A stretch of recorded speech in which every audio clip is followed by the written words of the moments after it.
Ny mofinaina isan'andro atolotry ny mpitandrina rakotina valina maoly.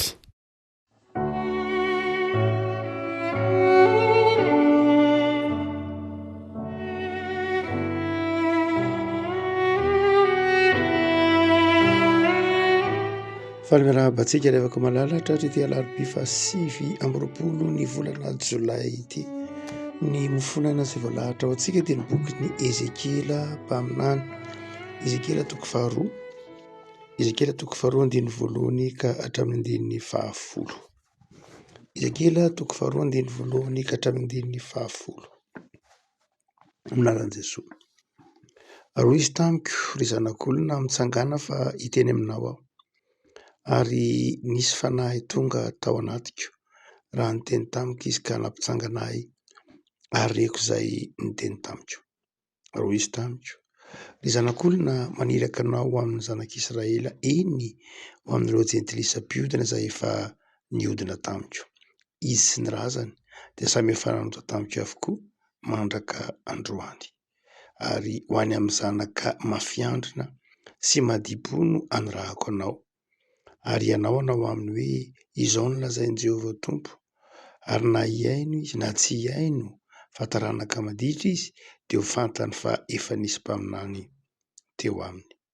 Ary ianao ry zanak'olona aza matahotra azy ary aza matahotra ny teniny na dia voakasiky ny amina sy ny tsilo azy ianao. Na dia eo amin'ny maimboka aza no hipetrahanao, eny aza matahotra ny fiteniny ary aza mivadi-po noho ny tarehiny fa taranaka maditra izy. Ary ho lazainao aminy ihany ny teniko na hiaino izy na tsy hiaino fa tena maditra izy. Fa ianao kosa ry zanak'olona miaino izay lazaiko aminao. Aza maditra tahaka izany, taranaka maditra izany ianao. Sokafy ny vavanao ka hano izay ahafahako anao. Ary hitako fa indro misy tanàna mahitsitra tamiko ary indro nisy oronan-taratasy teny aminy dia novelariny teo anatrehako izany ary nisy soratra teo anatiny sy teo ivelany. Ary fitombaniana sy fitradradratrana sy loza no voasoratra teo. Dia masonao manomasinana amin'ny fahamarinana ny teninao, ny fahamarinana. Amen. Afaka malala misy fotoana eo amin'ny fifandraisantsika amin'Andriamanitra ahatsapahantsika ny fahasarotany iraka hampanaovan'Andriamanitra antsika. Misy fotoana ahatsapahantsika amin'ny zavatra hampanaovan'Andriamanitra antsika, na asa fanompoana amin'ny fiangonana io na asa fanompoana amin'ny andavanandrontsika amin'ny maha olom-pirenenantsika. Dia misy fotoana tena ahatsapahantsika fa sarotra ilay asa. Misy fotoana ahatsapahantsika fa miteraka fahasahiranana ao antsika ilay asa. Misy fotoana ahatsapahantsika fangirifiriana mihitsy ilay asa.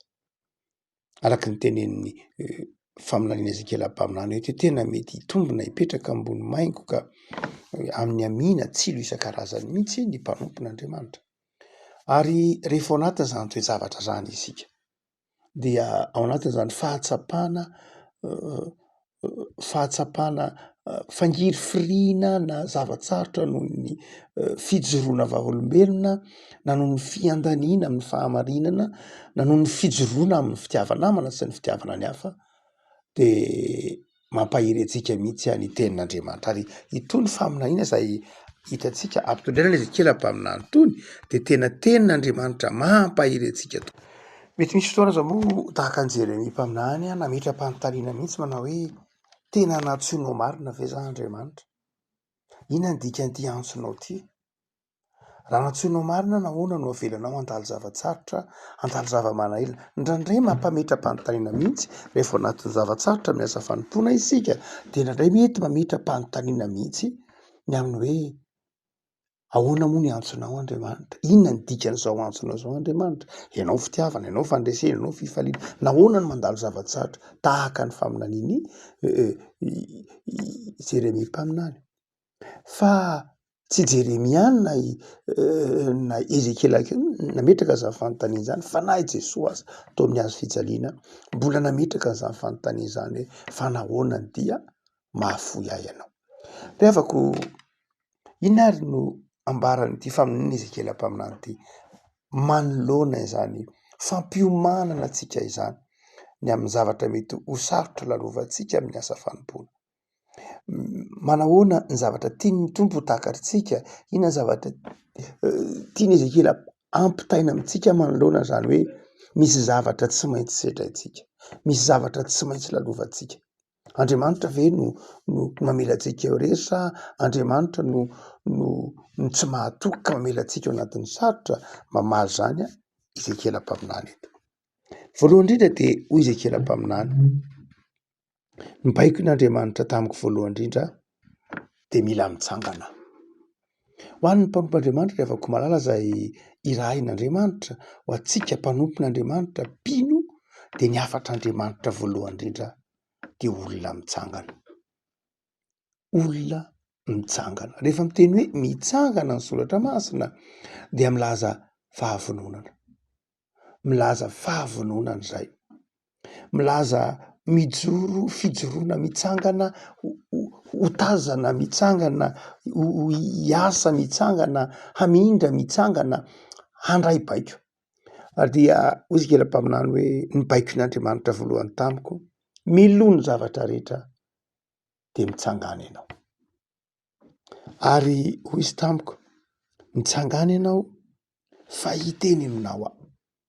Fa nahoana moa Ezekela mpaminany no nampitsanganan'Andriamanitra iaino ny tenin'Andriamanitra, fa tsy nasian'Andriamanitra petraka iaino ny tenin'Andriamanitra, satria ny tenin'Andriamanitra ry havako malala teny aniraka. Teny izay hanefi ny olona, hanomana ny olona hiatrika ny asa fanompoana. Tsarontsika tsara ny zanak'Israely rehefa hivoaka ny Egypta dia nitsangana ny hinana ny Paska. Ity hoe mitsangana ity dia efa mbola mahazatra mihitsy ny testamenta taloha ny fitsanganana eo anatrehan'Andriamanitra, dia sady milaza fanajanan'Andriamanitra no milaza fahavononana hankatoa, milaza fahavononana hiasa. Ka na inona zavatra baikon'Andriamanitra dia ny fahavononana ny lasa lohany zay mety iraka ampanaovin'Andriamanitra. Tsy ny hoe ny iraka ny lasa loha fa ny fahavononana aloha. Ary ny tian'Andriamanitra ao anatintsika rehefa afaka malala. Tian'Andriamanitra ao anatintsika mpinona fiangonana dia izao ny fahavononana amin'ny zavatra rehetra. Rehefa ao anatintsika ny toe-tsaina manana fahavononana dia izao na inona dia zakatsika.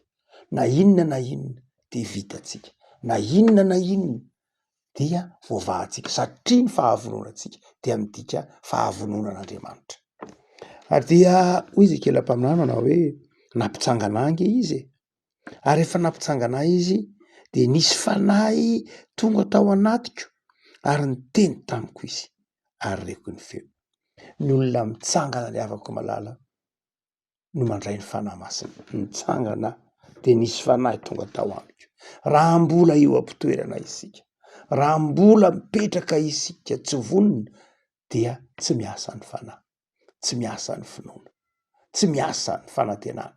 Fa rehefa ao anatintsika ny fanantenana, rehefa ao anatintsika ny fahavononana dia tonga ny fanahy, dia miasa ny fanahy, dia miasa ny finoana. Be dehibe ny olona ravako malala tsy mahita fahombiazana indraindray na amin'ny lafiny asan'Andriamanitra satria tsy mitsangana, satria tsy vonona tsara, satria tsy mino dia tsy mahita na inona. Fa rehefa tena ao anatintsika ny finoana, ao anatintsika ny fahavonona dia izao miasa ny fanahy. Tsy miasa ny fanahy akory raha ohatra ka hoe amin'ny fampahirezana antsika miasa ny fanahy ka mampahirentsika izy eo amintsika izy, fa izao ilain'Andriamanitra mihitsy io, ifanapahan-kevitrintsika io. Marina fa mba fahasoavantsika dia miasa foana Andriamanitra, fa ny foto-kevitra tiany Ezekela mpaminany ho takatritsika izay so manao hoe tia hita ny fahagagan'Andriamanitra ve ianao? Tia hita ny tanan'Andriamanitra miasa ve ianao? Meteza ho vonona, meteza handray baiko, meteza handraiza ny asan'ny fanahy masina izany. Fa izao rehefa vonona ho izy nitsangana nandre ny azon'Andriamanitra tahaka anao kristianina, tahaka antsika mpino, nitsangana isika, vonintsika dia niteny Andriamanitra maniraka anao aho. Mampatsiaro antsika ny boky Exodus toko fahatelo izy ity ry havako. Mosesy izay rehefa nahita ilay roa meminy rehetra de niteny manao hoe ivily kely aho, ary raha vantany vao ny vily kely izy dia nitenin'Andriamanitra manao hoe ry Mosesy raha vantan'ilay vao ny vily Mosesy zany vantany vao tapa-kevitra hijery ilay roa memy, raha vantany vao tapa-kevitra izy reny ny feon'Andriamanitra. Ary rehetra afaka malala izay koa ny Ezekela mpaminany, raha vantany vao tapa-kevitra Ezekela mpaminany de naniraka azy Andriamanitra, raha vantany vao tapa-kevitra izy de fantany am'izay ny dikan'ilay fijoroana. Raha nijoro fotsiny izy mbola tsy fantany ny anto fijoroana, fa rehefa tapa-kevitra izy de izao napahafantatra azy am'izay Andriamanitra hoe zao ny dikany nananganako anao, napitsanganako anao, haniraka anao. Be dehibe ry havako malala ny olona ety ambonin'ity tany ity tsy mahafantatra ny antom-pisia. Ny heveriny fa ny misakafo tsara, ny mitafy tsara, ny manao zavatra mahafinaritra, ny heveriny fa zay ny antom-pisia, fa tsy zay ry havako malala ny antom-pisia, tsy zay ihany, tsy zay ny antom-pisiantsika ety ambonin'ny tany. Ny antom-pisiantsika ety ambonin'ny tany de misy dikany, tsy hoe anao zay mahafinaritra antsika ny hitsangatsangana ety ambonin'ny tany tsika mandrina fitopolo na valopolo taona, fa misy dikany. Ary ny dikan'ny antom-pisiantsika de io teneny Ezekela mpaminany io hoe hoy ny tombo tamiko maniraka anao aho. Misy antony ry havako ny antom-pisiantsika iraka Andriamanitra. Ary rehefa miteny hoe iraka Andriamanitra ny Ezekela mpaminany eto, tsy hoe iraka mitovy daholo ny zavatra mpanirahana antsika, fa iraka Andriamanitra arak'izay mety ho fanomezam-pahasoavana nomeny antsika avy. Tsarotsika tsara ny famin'ny Isaia mpaminany toko fahaenina, mipetraka fanontaniana izy hoy Isaia tamiko manao hoe iza no irakay, de namaly manao hoe inty aho, irao aho. Ry havako ny tompo de ampatsiaro anao zany iraka ampanaoviny anao zany, ka atsiarovanao fa ny antom-pisianao, ny antom-pisiantsika kristianina de izao irahin'Andriamanitra. Fa eny am-panatanterahana iraka reny isika de izao azavain'Andriamanitra amintsika ny votoatin'ilay iraka aloha.